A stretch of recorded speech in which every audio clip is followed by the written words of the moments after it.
Terus ibu kira Pak Jokowi juga bisa kerja? Saya lebih tahu. Ini adalah Trend of the Week Februari minggu kedua tahun 2024.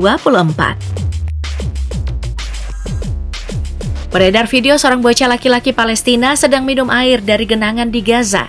Ini menjadi bukti nyata akan krisis, terutama akibat perang dan blokade yang dilakukan oleh Israel. Benar-benar gak bisa bayangin betapa sulitnya kehidupan sehari-hari yang dihadapi oleh masyarakat Gaza di sana. Belum lagi Israel beberapa kali menahan truk bantuan mereka, bahkan menembak orang-orang yang mencoba mencapai truk itu. Lebih parahnya lagi, sampai mengebom lokasi di mana truk mengirimkan bantuan. Karena itu, pihak Belanda dan Yordania memilih untuk menjatuhkan bantuan kemanusiaan mereka dengan pesawat. Israel juga tak berhenti melakukan serangan secara konstan. Hari Rabu lalu terjadi lagi pengeboman di jalur Gaza yang mengakibatkan lebih dari 127 orang tewas. Serangan ini termasuk serangan kedua menara pemukiman di Rafah, wilayah paling selatan di Gaza, yang menjadi tempat mengungsi 1,9 juta penduduk di Gaza. Pengeboman juga terjadi di Deir al-Balah di Gaza Tengah, di mana ribuan orang yang ketakutan masih bertahan dan gak mau meninggalkan tempat. Memang sejak hari Minggu lalu, Perdana Menteri Israel Benjamin Netanyahu mengumumkan kalau Israel sudah berhasil menghancurkan sebagian besar batalion Hamas, 17 dari 24 yang ada. Dan mereka akan terus berupaya menumpas batalion-batalion yang masih ada di Gaza Selatan, termasuk di kota perbatasan Rafah, tempat banyak warga Palestina mengungsi tadi. Namun, ada kabar serupa angin segar dari Hamas yang mengusulkan rencana gencatan senjata melalui 3 tahap selama 135 hari. Ya, mudah-mudahan kabar ini mengarah pada berakhirnya perang. Yusuke Furusawa aja nggak capek tuh melakukan aksi protes sendirian di jalanan Tokyo setiap harinya demi menyerukan gencatan senjata di Gaza. Partai Podemos sayap kiri Spanyol juga mengajukan permintaan agar pemerintah mengambil sikap yang tegas terkait partisipasi Israel dalam kontes lagu Eurovision nantinya.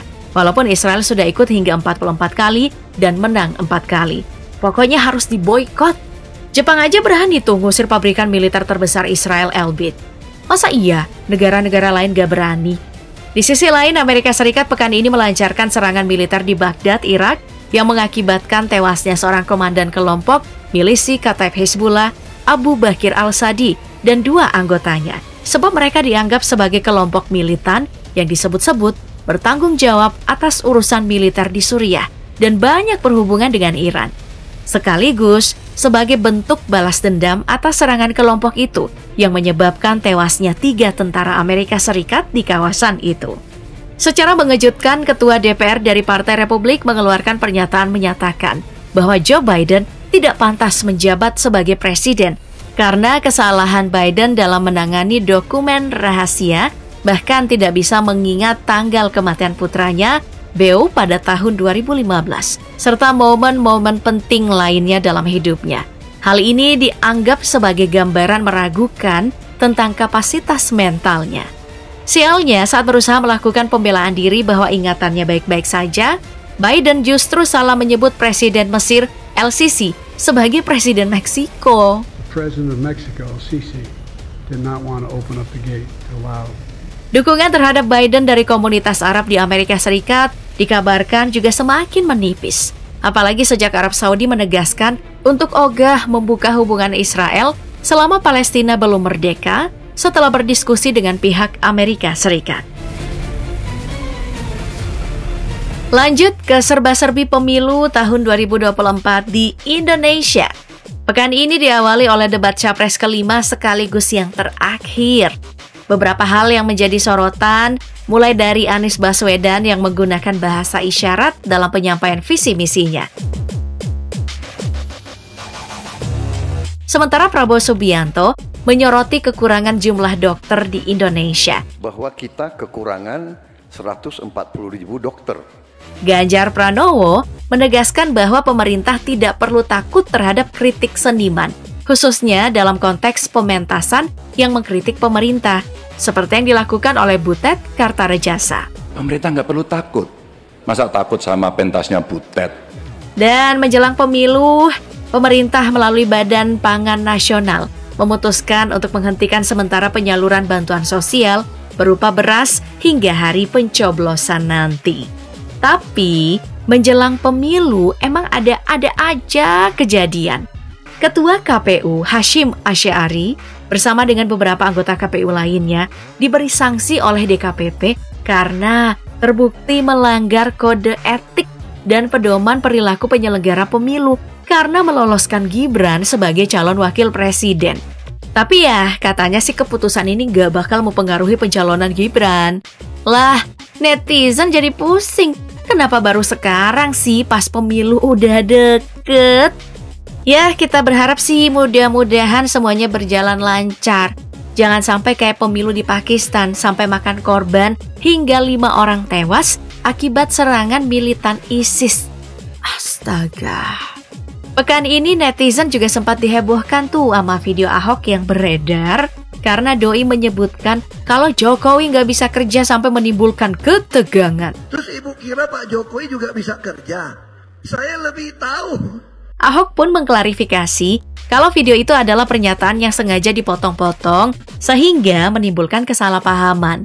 Di kesempatan lain, saat jadi pembicara di acara Eropa Bersatu, Festival 3 Jari yang berlangsung di Jerman, kader PDIP ini menyebut dirinya sempat ditawari jabatan menteri atau dirut Pertamina oleh seseorang jika dirinya mendukung paslon 02. Loh. Kamu bisa jadi dirut terus jadi menteri. Saya tawarkan jadi dirut Pertamina.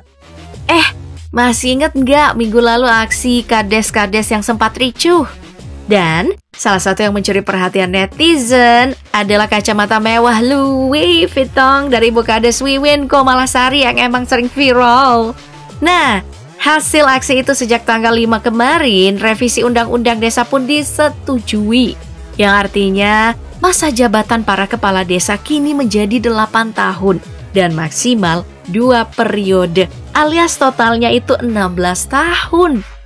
Disepakati 8 tahun maksimal 2 periode. Setuju ya? Kalian tahu mereka pun sujud syukur atas berkah umur panjang kekuasaan yang diberikan. Gemes.